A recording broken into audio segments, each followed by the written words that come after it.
Hello, everyone. Evening. Yes,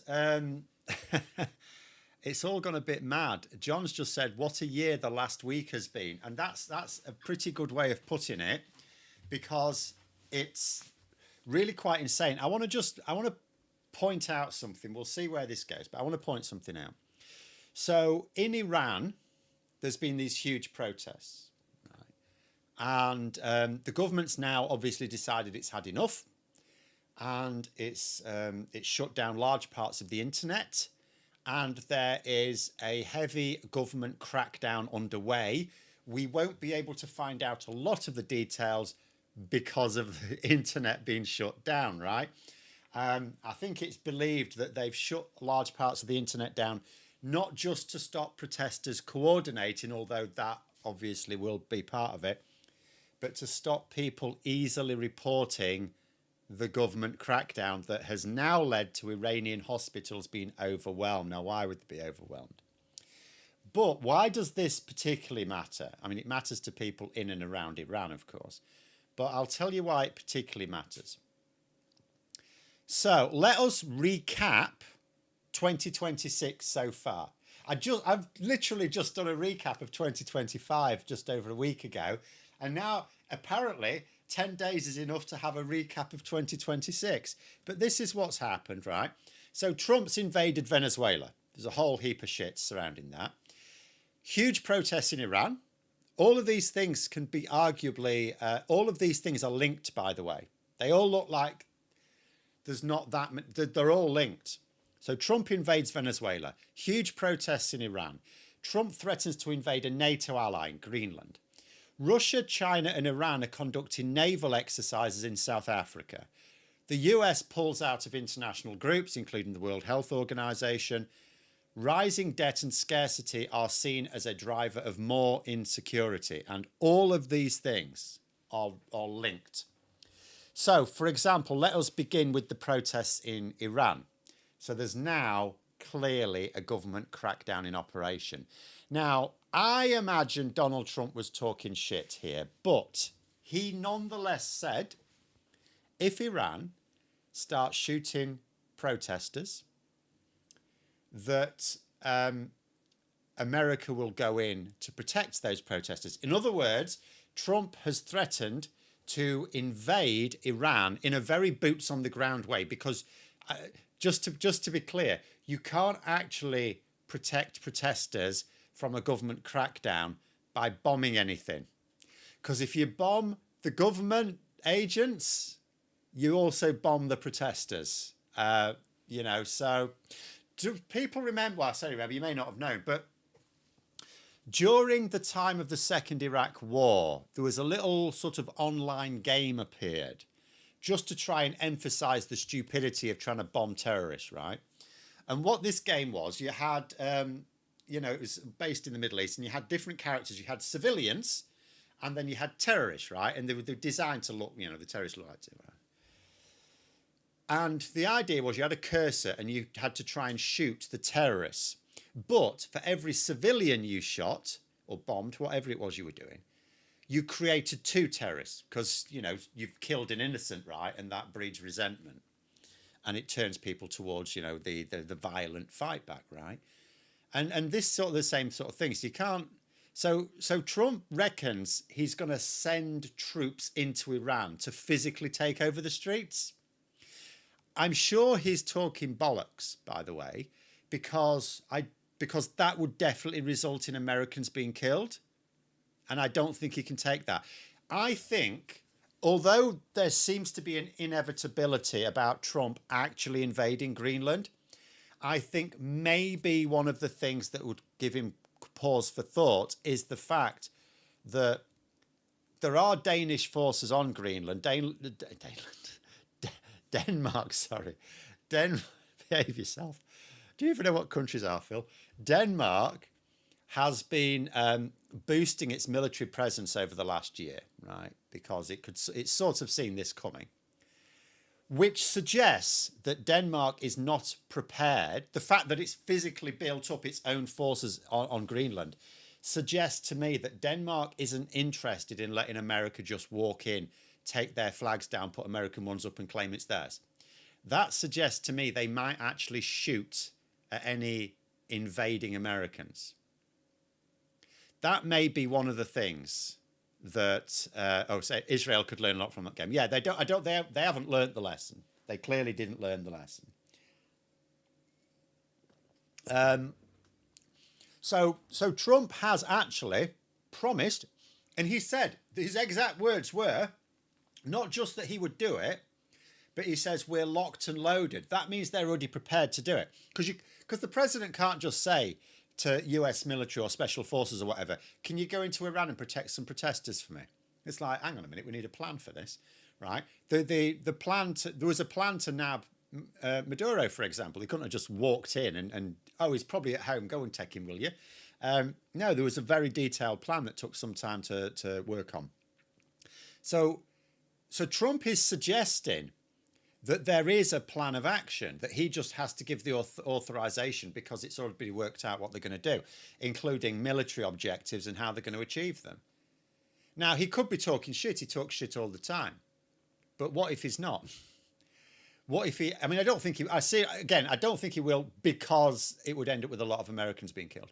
Like, remember, his plan with Maduro, the thing that made me think maybe he won't invade Venezuela was the fact he'd get bogged down in this guerrilla warfare and it'd turn into a right shit show. But I didn't realise he had some traitors in the Maduro regime who were willing to say, take him and we'll take over and stabilise the country. So it is possible, we don't know for certain yet, it's too early, but it is possible Venezuela remains stable because of that, because they haven't changed the regime. If they'd have tried to change the regime, there was no way of maintaining stability. And there was no way of stopping Americans being killed if they got into a protracted battle. They nearly had Americans killed as it was. They got away with it. Iran, not a chance. But what if we did? You know, what if we did? And then, you know, you know why this matters. So Russia, China and Iran are all carrying out joint naval exercises off South Africa. What's that designed to signal? Right, it's not just a signal. If they're carrying out exercises, they're coordinating, but that means we're creating these two. This is very reminiscent of the build-up to the First World War. We're basically now creating blocks, military blocks, that look like they're relishing a confrontation. So you've got China, Russia. I'm not sure I'd lump Iran in too much because Iran can only contribute so much. Although Iran does actually produce some good military tech, but in terms of the forces it can commit to any global war, it's probably limited. Although these days you'd say the same thing of China, Russia, but China's got huge numbers. But Russia, China and Iran, and doing this off the coast of South Africa, I mean, this is then related to BRICS. So what you're talking about is I don't know what you would call it, because you can't really call it an East-West. It used to be like East-West, but that's because the two main blocks were the United States and the Soviet Union.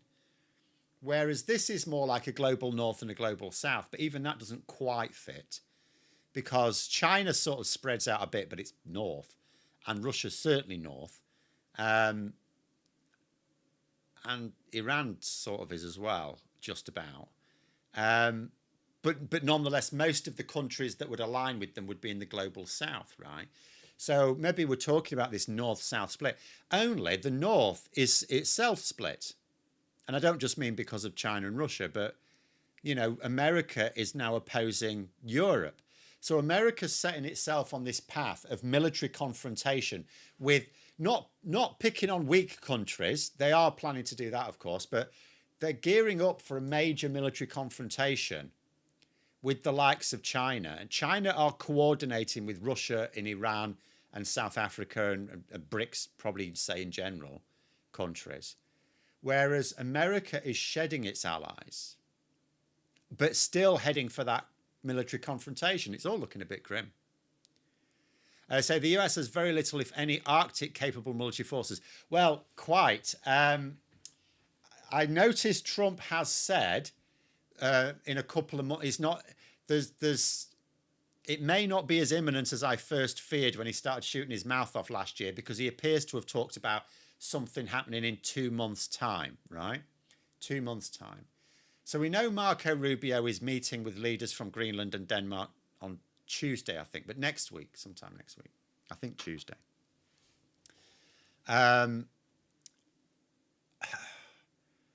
If Trump is talking about in a couple of months, he's maybe aware of the fact they can't really try much during winter.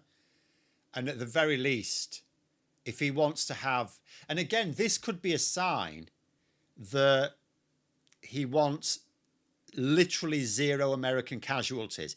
This could be a sign that Trump is not prepared to stomach American casualties, or that at least his political supporters won't.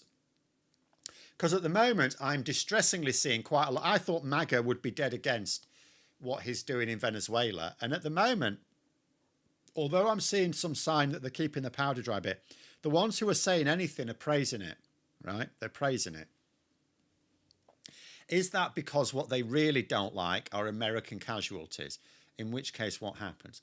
So Trump will want an invasion plan for Greenland if he's prepared to go do that at all. And but he's not prepared to take casualties, in which case it makes sense that he won't go in winter. You know, his own advisors will say they won't go in winter. Trump will lead the charge doing a Saudi sword dance to frighten the Greenlanders. That would be hilarious. Yeah, do you know what? I fancy Greenland's chances if the invasion force is personally led by Trump. Yeah, that'd be funny. That'd be good for views.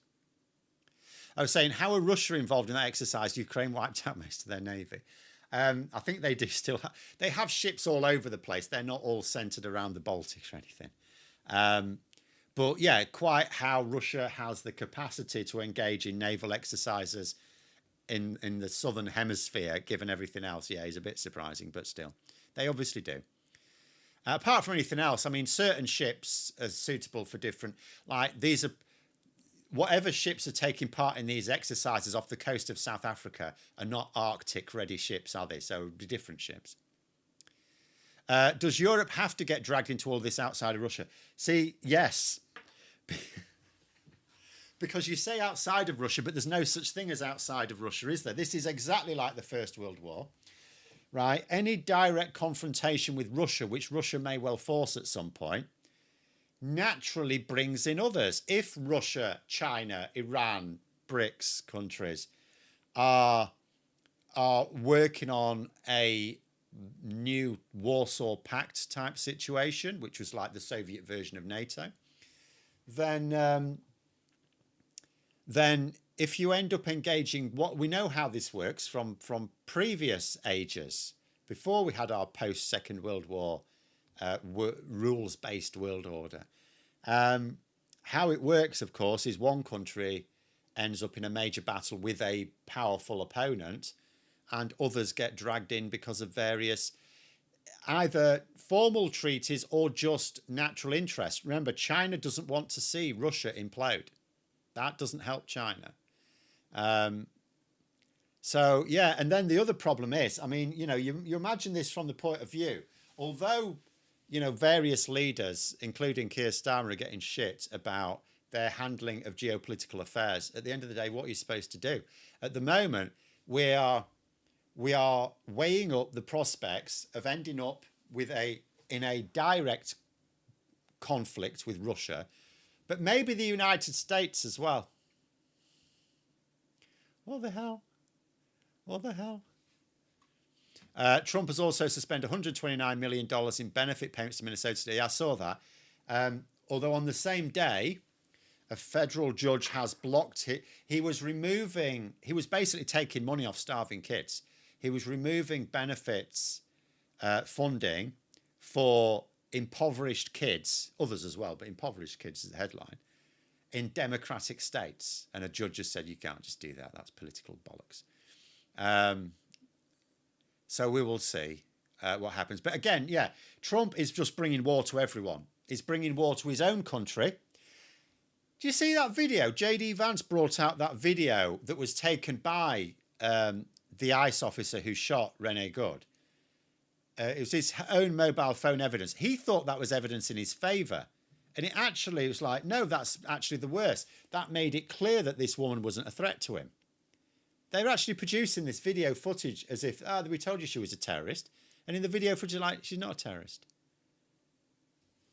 She was just saying, oh, you're taking pictures of my license plates? That's fine, no problem. And then he shot her. Alliance is drawing allies to defend the attack. The more spread out the allies are, the wider, deadlier the war. Well, but again, yeah, and this is spread out. I don't actually know where it is in terms of America, though. Because, like, who's going to come to America's aid when they won't come to ours? Because do you know what Trump said as well about NATO?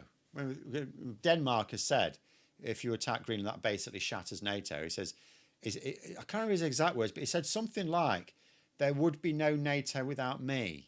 And it's like, no, on the contrary, there would be no threat to NATO without you, mate.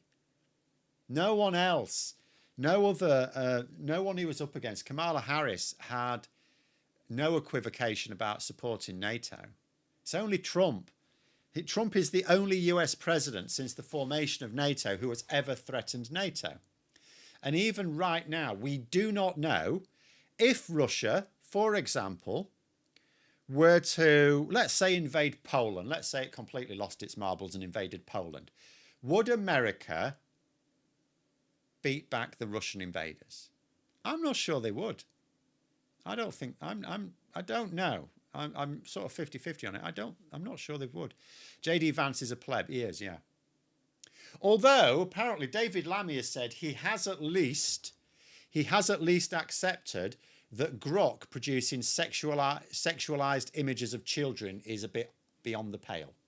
So there is that. Because with the government reminding people that Ofcom has the power to block Twitter completely, Twitter completely, in the UK, if needed, and the government would support that. So there's somewhat, is it a senator or someone? I can't remember. I need to check it out. I'm going to have to do a video on it tomorrow. But some Republican has basically urged Trump to impose sanctions on the UK if we do that. And here's me thinking, I know the government's in a really difficult position. The government has to take out Twitter. It has to take it out. I fear that at the next election, Twitter is just going to be a hive of faked videos, faked images, and it's going to be, for the people who fall for it, it's going to be providing lots of disinformation. For the people who are wary, because we will be aware that AI videos exist, we won't know what to believe. Like, how do you know what to believe? It'll be almost impossible. So I'm really worried about Twitter. I mean, these sort of things in theory could be shared on other platforms, but I think the other platforms can be coerced into like behaving themselves. I don't think Twitter can. And here's the thing. If we cannot even block Twitter for producing something that creates these images, sexualized images of children. And I saw someone posted up, again, every time I see something now, I don't know if it's real, but you've not just got sexualized images of children. You've got sexualized images or humiliating images of real people, women mostly, right? Without their consent. It should be a no-brainer. We should, because the impression I'm getting here is the government, if Grok did not allow those sort of pictures to be produced, if it didn't allow those sort of pictures to be produced, that it would be fine with everything else Twitter and Grok are doing. It's like, no, the government needs to block Twitter. And it needs to do it before the election, right? But someone showed me, again, it seems to be like an advert specifically for the... Because what Elon Musk has done now is he's said, okay, only paying subscribers can use the thing in Twitter, right? But that's not good enough because they can still use it. The problem is not that people were doing it for free. The problem is that people were doing it, right? But also, you can access that AI tool on its own website, which you can still do for free anyway. And an advert for it actually shows the process of undressing a teenage girl. So it's not just that this AI tool will allow you to do it, it's selling it, it's marketing it for that purpose. Absolutely insane. Lost mission there. So I'm going back to the Greenland thing. If you were a Greenlander and offered a $1 million bribe, would you take it? Well, this is what I've said. In terms of America gaining ownership of Greenland, for me, the obvious way to do it, if I were advising Trump, right, as in, if I was MAGA and I was that way inclined and I was going, yeah, Mr. President, we absolutely need Greenland, right? I would advise him not to send in an armed raiding party, because you might get someone might get shot, right?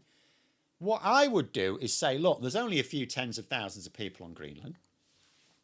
The reason Trump's doing it, by the way, he claims if the US doesn't own Greenland, then Russia or China will. Bollocks, will they? At the end of the day, if you're talking about wanting to protect Greenland, America already has a military base there.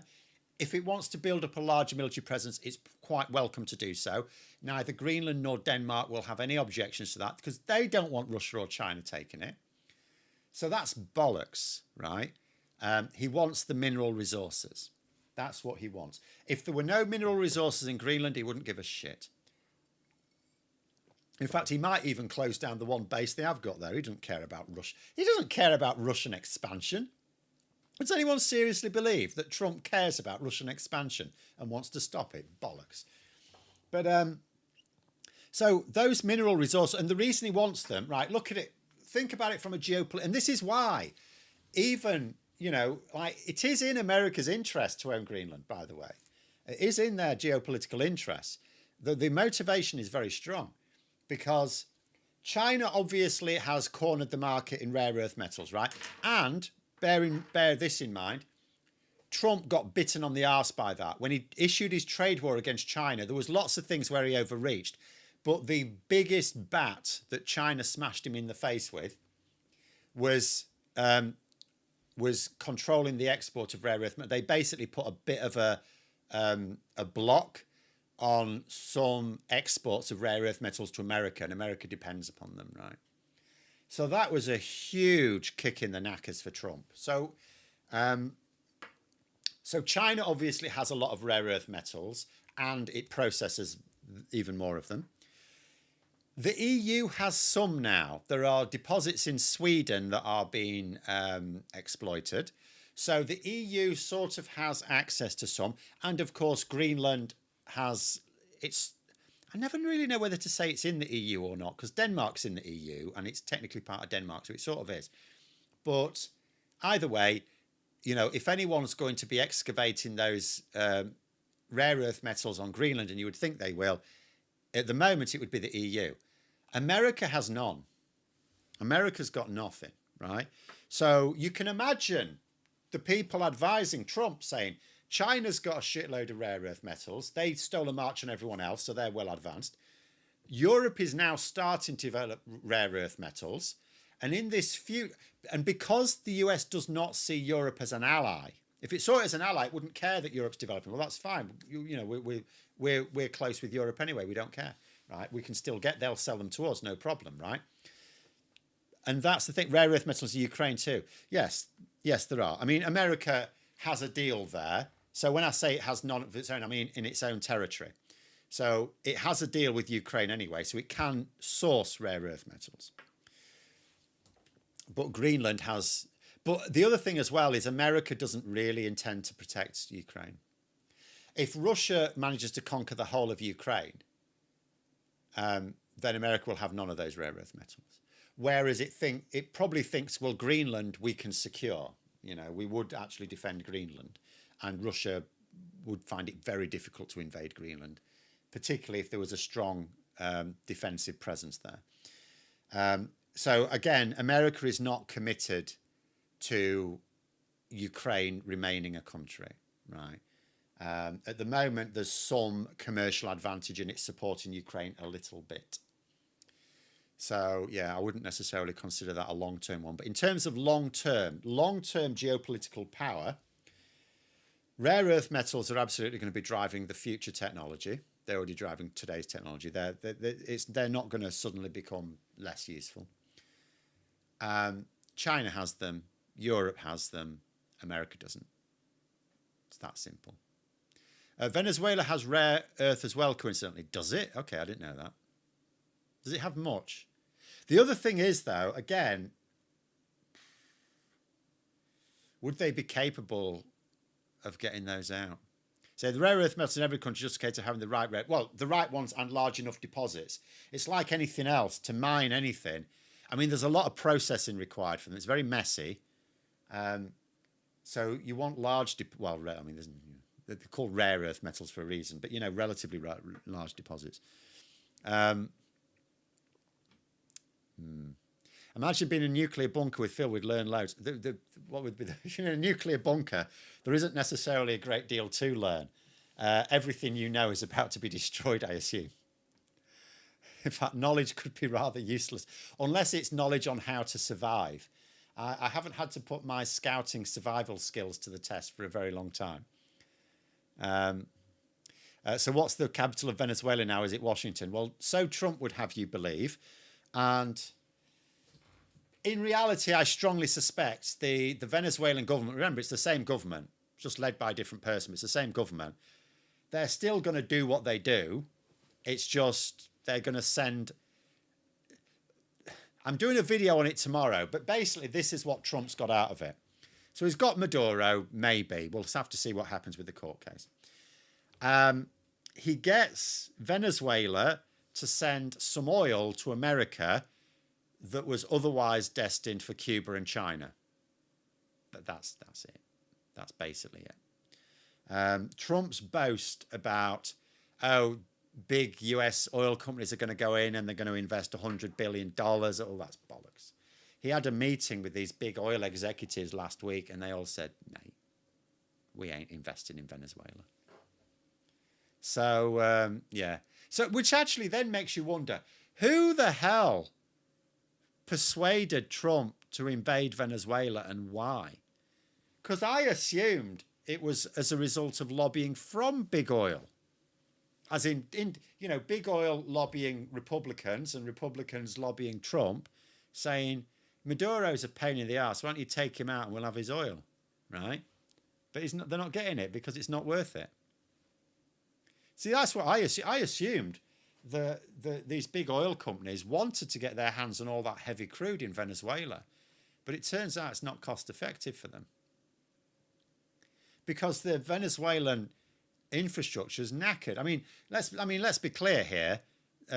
The government from Chavez up to Maduro has been shit. It's shit. It's a shit government. It's corrupt as hell. It's incompetent. It's run their oil industry into the ground. It's like Russia, right? It's a regime that doesn't prize competence. It prizes ideology over competence, very much like the United States these days. And so it ran its own oil industry into the ground. The infrastructure's knackered. You can't get anything out of it. You would need to spend an absolute fortune, and it's just when you look at the price of oil these days, the oil companies have said it's not worth it, mate. We'll not get our money back. And Venezuela cannot be considered to be stable. It's all right, Trump saying it's totally stable, you'll be totally secure. And it's like, well, you say that, but what if we're not? Schrodinger's Trump wants rare earth metals but opposes action on climate change, which uses rare earth metals. Yeah, but do you know what else uses rare earth metals?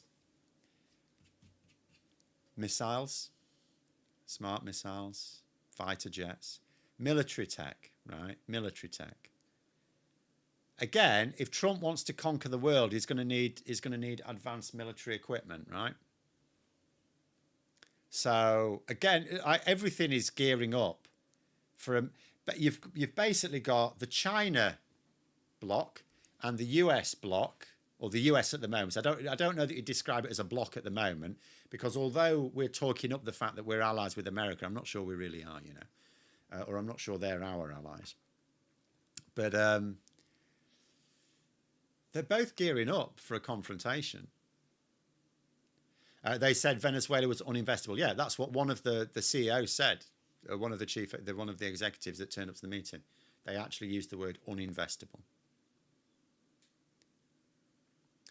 Rubio cut oil to Cuba. Well, this was part of his plan, wasn't it? Because Rubio is one of those Cubans that hates the Cuban government, right? A Cuban exile. So the way Rubio sees it, this is his personal thing, right? Because at the moment, Venezuela, or at the moment, up until last week, Venezuela sends a lot of oil to Cuba, right? That keeps Cuba going, right? Cuba doesn't really have much of an economic model going, so it just relies on Venezuela. It has been noted in various reports, Venezuela doesn't really get a lot out of it. It used to. There was a time where you could understand the partnership between Venezuela and Cuba, because Cuba provided Chavez with some support. So in the early days of Chavez's regime, Cuba were instrumental in that. But these days, Cuba just takes the oil and it has an outsized level of influence on Venezuelan government. But Cuba doesn't really provide anything that's of value to Venezuela. So if Venezuela had just cut them off anyway, I mean, they wouldn't, of course, but if they did, it would have been no great loss to Venezuela. But they're all part of the same tribe, linked with Russia and China, so they wouldn't. So what Rubio has effectively done here is he's manoeuvred America into a position where America will have that oil, so Cuba won't get it. Cuba doesn't have a sustainable economy, so there will be massive problems with standard of living in Cuba, which is already fairly shit. And he hopes that the Cuban regime itself will fall. And again, when Trump was actually blabbing all this out, wasn't he? So, but this will be what Rubio's told him. He will have told Trump, because Trump was saying that to the journalists. He was saying, we don't need to invade Cuba. Cuba's just ready to fall. And that'll be Rubio telling him that, because that's his plan. You deprive Cuba of the oil and, it's knackered. That's it. Can't run. Plum saying, I hope we're still here this Christmas. I think we will be. I don't expect World War III this year. But whether we take another step towards it or a step away from it this year, that is what's up for grabs. Cuba used to send medics to Chavez when he was dying of cancer. They did provide doctors. Yes, you're right. Yes, I remember that now.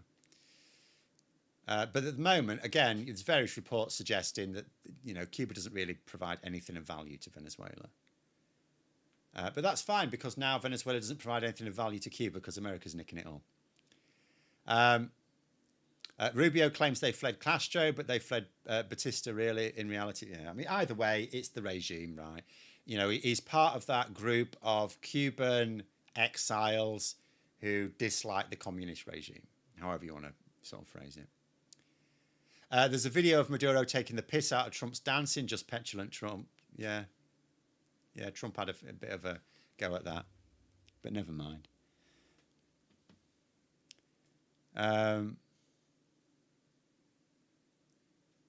Trump loves chaos, gives him headlines, distracts from scandals, allows him and his mates to make mega bucks inside of training. Well, yeah, but Trump has been like this a lot of the time. He has this, we have this phrase that keeps coming out, move fast and break stuff. It's a philosophy that Elon Musk believes in. It's a philosophy that Donald Trump believes in. It's absolutely insane. Full Mars Music, they're saying Putin's 80. So basically, the world's most interventionist leaders, if you think about it, you've got Trump, you've got Putin, you've got Netanyahu, and you've got Xi Jinping, right?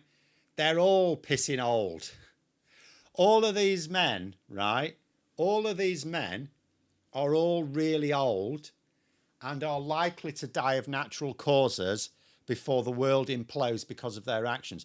I'm not in favour of banning people from holding high office because of their age, but I am sort of worried about the fact that the world's four biggest warmongers are although Xi Jinping is a bit more stable than the rest, but he desires conflict, but he's just a bit more measured about picking his battles, right? He hasn't actually technically initiated a war yet, so the other three have, he hasn't. But nonetheless, the four most interventionist megalomaniacs, shall we say it that at least, are all they don't have to think about the future. Should we put it that way? Their future is a few years at most. At this point, I'm wondering how much longer the Antarctic Treaty may last with this shift in the global order. That could also be very well a nasty inflection point now. All of the treaties could well be. I mean, Trump is giving the impression that no treaty has any value to him. So any treaties that America hasn't already pulled out of, Trump is basically giving the impression you needn't think that America is committed to it. You say it's all the lead they consumed as children, Phil. Whatever it is, you've got four old guys who are destabilising the world. Basically allowed village idiot to gain access to the levers of power. Yeah, and he's surrounded himself by other idiots. See, the difference between Trump in his first term and his second term. In his first term, he actually surrounded himself with experts. Now, those experts were still not necessarily nice people, but they were experts. So they recognised reality, practical reality. Now, Stephen Miller talks about reality all the time. He talks about getting real about what the world really is, but he's not a realist. He's an ideologue as well. And Trump has actively surrounded himself. And he said he was going to. He actually said he was going to surround himself by people who wouldn't tell him no. Well, what's a person who never tells you no? We call them yes men, don't we? Some of them are women. Yes people, right? And so he promised he was going to surround himself by people who would not tell him no. But sometimes, like any political leader, even ones that are wiser and more intelligent than Trump, don't understand everything, and they usually don't understand anything in detail. So they need advisors. They have to be told no. You know, I have things, right? If I imagine myself, so let's say I was the Prime Minister with various issues, pressing issues to deal with. I have suggestions that I would put to my advisors, but I wouldn't act on them without listening to that advice, right? So, for example, we have this we go back to Twitter, right? I think we need to block Twitter. I just think Twitter is irredeemable, and I just think it needs to be blocked because it's not just about the sexualized content. That should be the thing that everyone agrees on. Absolutely, that should be the thing, and it's not. You've got like, I mean, in this country, I see Rupert Lowe is defending it. He's defending the ability to produce sexualized images of children and non-consensual sexualized images of real people. He's defending that. What a mad thing to defend. So his tribe is supposed to say they care about protecting children from sexual predators, and yet he's defending the practice of sexual predators. It's absolutely insane. But most normal people would at least agree that we should take action against Grok for producing sexualized images of children and women, right? But I would go further. I would say, no, we should demand that social media platforms crack down on disinformation. And Twitter actively promotes disinformation. So I would be saying, right, this is what I would do if I was Prime Minister. I'd be saying to my advisors, I need to shut Twitter down, right? Trump won't like it. Space Karen won't like it. But what are they really going to threaten? If they threaten sanctions, can't we say, but hang on a minute, you've already effectively applied sanctions. We've come to an agreement by which we buy a load of your shit weaponry that we have to ask for permission to even use. And we boost our defence. I mean, all this stuff, we're going to do all this stuff for you. We need to take care of some of our own shit. You know, that's what I would say. Can we not diplomatically say to Trump, if you apply economic sanctions to us, I will have no choice but to fire back to you. I will have no choice. at all. I'll have to cancel all the orders for US defence equipment. I'll have to make sure that I implement laws that say where you're buying American, if it's possible to get it somewhere else, you get it somewhere else. You're going to force me into that position. That's what I would say to Matt. Can we not make that argument? Can we not? Can we not say to Trump, it's no skin off your nose if I sort out social media in this company. That's got nothing to do with you. It doesn't stop you doing what you want to do. That's me managing my own internal affairs. You should not be interfering with it. And if you do, you are going to back me into a corner. That's what I would say. But if my advisors came back and said, no, he's a fucking madman, mate, it won't work, then I would heed that expert advice.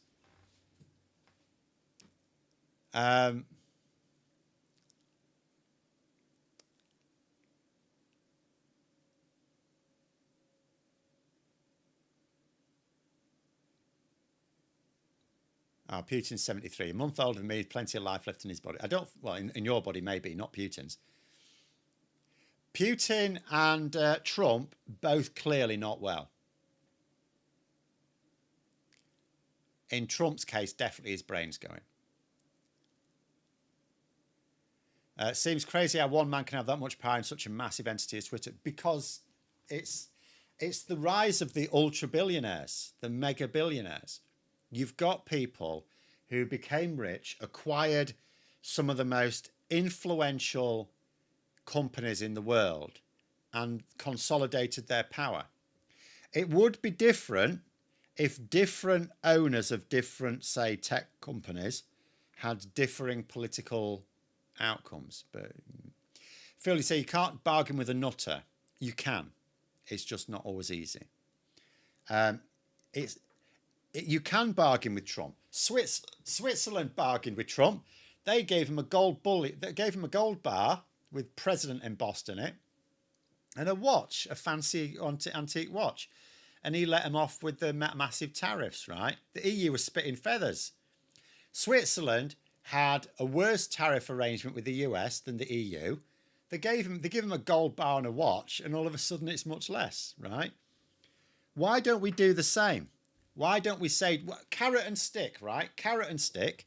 And again, I'm not saying this is what Starmer should do, because I don't know what the expert view of it is. But I would at least be asking the question, right, carrot and stick, mate, carrot and stick. Here's the thing. Trump is a person and he only cares about Trump, right? He don't care about America, by the way. He makes out he does, he doesn't. He only cares about himself. So, I mean, what's £1 billion to us? And it's like, that's over $1 billion for Trump. So why don't we, right? You'd have to do it legally. I mean, we mustn't become a country of pirates ourselves. But why don't we do something where we say to Trump, look, here's the deal, Trumpy boy. Some of your people want to interfere in British politics, right? That's not in my interests. That's not in my interest. And I don't think it's a red line for you. So here's what we're going to do. Right? If I'm gonna manage internal British affairs as I need to for my interests, right? If you don't like it, just let it pass, right? If you take action against it, you're going to back me into a corner, right? Because what he needs to say, what Starmer would need to say is, because this is the way I would see it, right? If America imposes severe economic sanctions on the UK, that'll knacker our economic recovery, and cost of living will be a massive problem at the next election. Bye-bye Labour, right? Never mind the polling now. Even if it was looking good, bye-bye Labour, gone, right? So what do you do in that situation? Your only chance is to stand up to Trump very publicly on all issues and fire back. Absolutely fire back. Because that way you might get the public behind you, just like Carney did in Canada, right? Initially Trudeau and then Carney in Canada, right? That's your only chance. If Trump is going to apply economic sanctions to Britain, the government's only chance is to make Trump the enemy, because appeasing him won't work. Because if you allow my thinking is, if you allow Twitter to run riot at the next election, you're also going to lose the election, because social media is very powerful, right? So you've got to tackle disinformation in British politics. And if Trump forces your hand, you say, look, I will have to fight back. But then you offer the carrot and you say, but if you don't, right? If I can do my own thing in Britain, which doesn't affect you, words don't affect you, mate. If I can do my own thing in Britain and you just shrug it off as that's a UK, this is your phrase. If a journalist asks you, that's a UK internal matter. That's for them to deal with, right? If you do that, then we'll make sure that your family business does all right when a few little things come up for grabs, right? Do that. It's corrupt, but it would also work. I say, yes, Phil, but you're sensible, listen to advice. These idiots won't listen to anyone. Well, yes, men certainly, but no one else. Trump wouldn't know. But again, you make it, you again, carrot and stick. You offer a pain point for Trump that you make it uncomfortable. Because it would be, we can do things that make things uncomfortable for Trump. Not as uncomfortable as the EU can do. But also, we can offer him an incentive. Just say, look, you know, just let him know there's a few things where we could help his business interests. It'd have to be legal because we are a country of law and we have an independent judiciary. So it'd have to be something the government could actually do. Even if it's found out and reported as dodgy behaviour, we could say, you know, but would do that something because again, £1 billion to the UK government is not that. They can find it if they need to, but $1 billion, like $1 billion and a bit, whatever it would be, 1.3 billion or whatever dollars to Trump is a lot of money. So I would say a combination of threats and buying him off.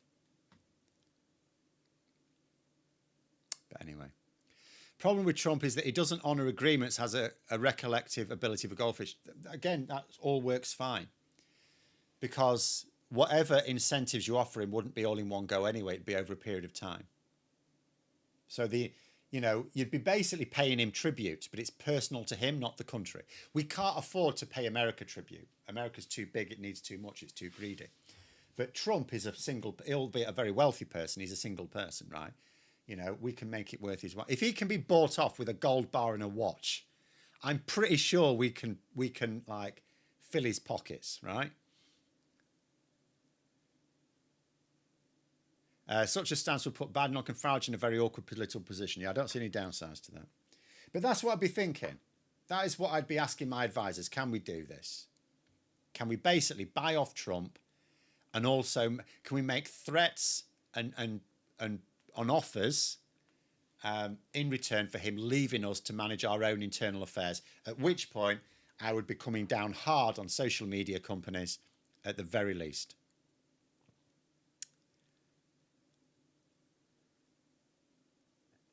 Wasn't it reported Putin didn't receive real info from advisors in 2021, 2022? I don't know. Can't remember if it did. But what I will say is this. He didn't have anyone giving him an honest appraisal of the state of the Russian military machine, because he thought he'd been funding this modern invasion force, and then its tyres burst as soon as it tried to roll out.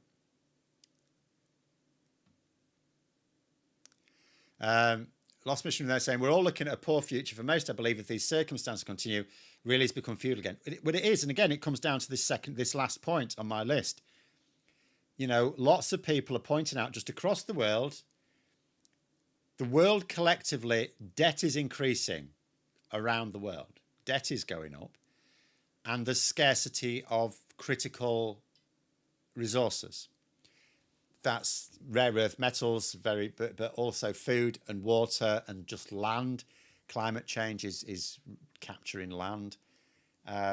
War is also destroying land that would be suitable for either agriculture or living or both. So resources, the essential resource, the sort of things that people fight over. What do people fight over? Valuable mineral resources, food, water, land, right? All of these things are becoming scarcer because of conflicts as well as climate change. And so that will increase the number of conflicts, because as these things get scarcer, people will become more desperate to acquire them and they will risk more, which means open conflicts. It's not a question of if the system collapses, but when at this point. So I'm telling you what you mean by the system. The system we had from the end of the Second World War, or at the very least from like 1950-ish, up until recently, yeah, that's gone. That's finished. It's so there will be a new world order emerging, and it's likely to be, but it could still. It's just very difficult. I mean, the way it's shaping at the moment. So we have China and Russia mostly, but they've got, the likes of Iran and South Africa and places. But you've got China and Russia as the axis of one block. I don't know what the other one is. You would have said a year or so ago, you would have said the USA and the EU. But the USA is setting itself up in opposition to the EU. So it's really mad. The USA is friendly towards Russia, but Russia is on the China-Russia block. And so I don't know how it's shaping up, but it's shaping up into at least 2 and maybe 3 powerful blocks. Those powerful blocks being China is one of them. I would say China-Russia axis. Russia provides a lot of things that are valuable to China, but Russia on its own is not powerful anymore. We allow it to exercise its power without pushback. But if we push back, we'd find it folds like a cheap deck chair. So you've got China. China's strong enough on its own to mean that people won't want to pick on it. You've got the EU and you've got the USA. Now, the USA and the EU together would be very, very powerful. China's not capable of forming an alliance that would be as powerful as the US and the EU combined. This is another madness of Trump, right? In order for him to seize absolute power in what he sees as his hemisphere, he's pushing the EU away, but that then means that China can form an alliance that's stronger than the US, or at least can rival the US. It's absolute madness. It doesn't make any sense. You say the other side of the debt ledger is where the issue is we need drastic redistribution or there will be war. Well, there are wars. And the thing is that, yes, you're right. People will fight for resort.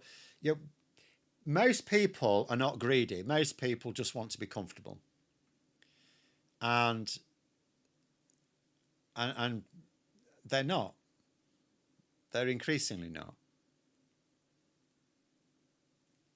And that means people will turn to more extreme. I mean, we're seeing it in this country. People are turning to extreme alternatives in politics because they don't feel comfortable. They don't feel comfortable. Some of it is because obviously you can't turn around failing cost of living crisis overnight. But part of it is actually because a lot of people have a false impression of what's going on in the country. Like it was in The Guardian today, polling from More in Common, showing that a lot of people in this country think that immigration is on the increase. It's massively reduced in the last few years. It's gone down massively. Incidentally, my podcast on the other channel, Whatever Floats Your Vote, is going to be on immigration linked to Brexit this week. I'll put that out on the channel when that's out. But yeah, so I wish I'd have known that little tidbit when we were recording it, actually, but I found that out later.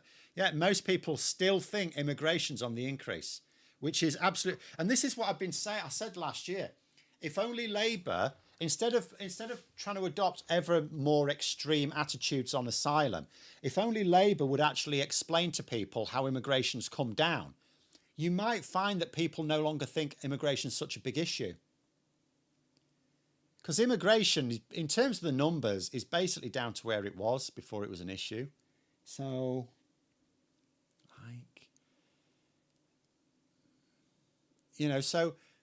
people, if people understood what was going on, they'd be, but it's in the interests of extremists to constantly tell people that their life is under threat or their way of life is under threat.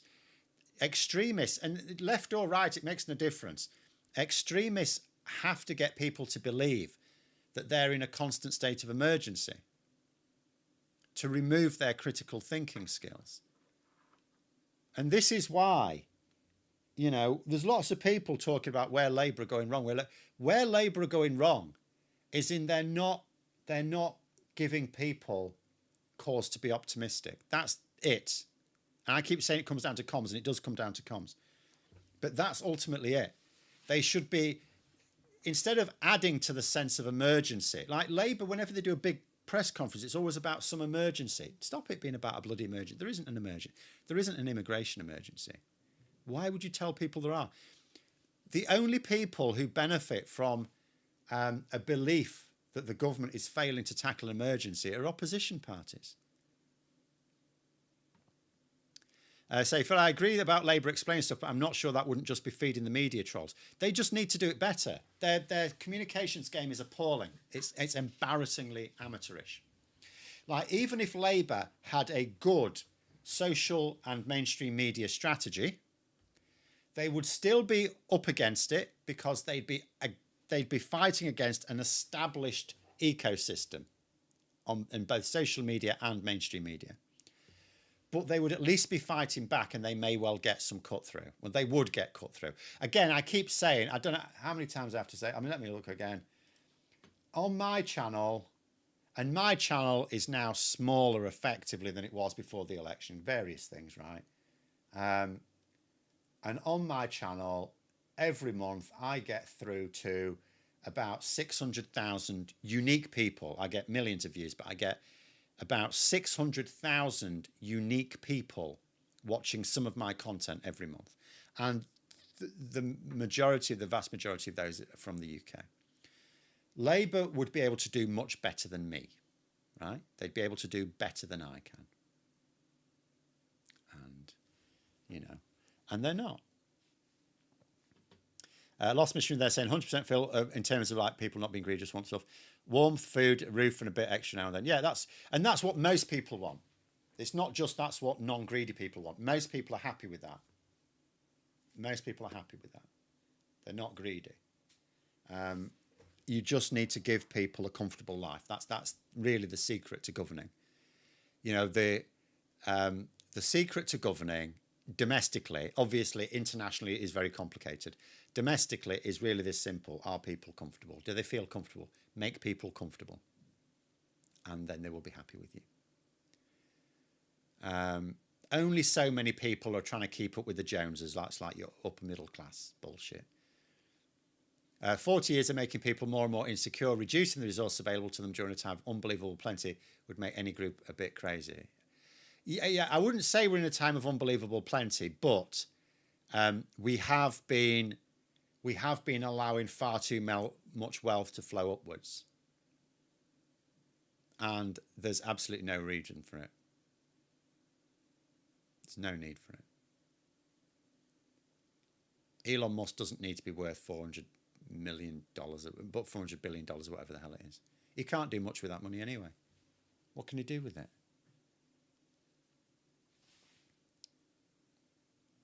If I was dabbling in futures, I'd invest my money in body bags and Valium. Well, that's a bit grim. But, yeah, we'll have to see what happens. I mean, at the end of the day, of the three major blocks that can emerge here, the EU is not actually... See, China is interested in conquest. It's being careful about it. It's not being reckless. But it is interested in conquest. That's clear. The United States... I mean, if we're honest, it's always been interested in economic conquest. But now it seems to be interested in military conquest as well, right? The EU is really just about trade. I mean, although it's quite bizarre to think about it, isn't it? Obviously, Europe were the worst empire builders in human history. You know, if you think about, I mean, we talk about the British Empire quite a lot because that was the most successful. But all of the major powers of Europe also had their own empires. Spain had their own empire, Portugal, Netherlands, Germany, sort of, France definitely had a big one, Italy. So Europe collectively really carved up the world. Whereas now, it's the peacemaker. So Europe actually could well become the island of stability. So I wouldn't lose faith with the future completely. I wouldn't lose faith. First of all, China is being very careful. Secondly, I think Trump's imperialistic tendencies may take a bit of a... Do you know what? I'll tell you what it's like. I don't know how many people here have ever done sort of combat sports, but it's quite a strange thing. When you get a smack in the nose, it doesn't half take the fight out of you. You sort of feel the adrenaline drain out of you. It's a very strange sensation the first time it happens to you when you get a punch in the face. You can feel your hormones changing, and that's what I think could happen to Trump. He's buoyed up by Venezuela because there was zero casualty. There was one pilot who took bullets, but he's not going to die, right? So what I would say, Badura is saying, we haven't done much in reparation for the carving up of the world, though, have we? No, nor can we, other than try to support it. And that's all, to be fair, most countries want, to support them in like their own economic growth. I mean, we have done some. We haven't done nothing. Conservative governments haven't done anything, which is why Britain's... Spain has a better legacy on that than we do. Britain, not so much, because we're mostly ruled by conservative governments who, again, don't give a shit. But I wouldn't worry too much about that, because the rest of the world has got a bit of a problem, because Stephen Miller is talking about the fact that Europe's big mistake was giving up its empires. This is a guy who informs Trump's world thinking. Liam said, I come from a combat sports background. There we go. So that's what I think could happen to Trump. If he ends up getting involved in a conflict where American troops die and he hasn't completed his objective, that could take the fight out of him. That could give pause for thought, because Americans are dying now. And for what? What are they dying for? Everyone has a plan until they're punched in the face, some boxer in the past, very probably. But it is honestly, it's an interesting sensation. Not a lot of people, thankfully, it's a good thing that people don't experience it, but it's a very interesting sensation. First time it happened to me, I didn't know what was going on. Very strange.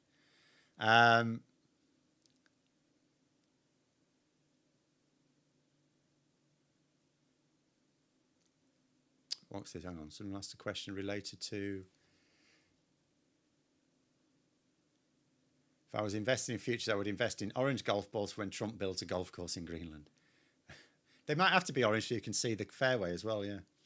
Oh, dear. I mean, 2026 could be a real fundamental shift. I am really curious, honestly, whether we're going to be... 2026, I mean, it could be the point at which people think we're too close to the edge and we pull back. It could be the year when Trump takes us too close to the edge and we pull back.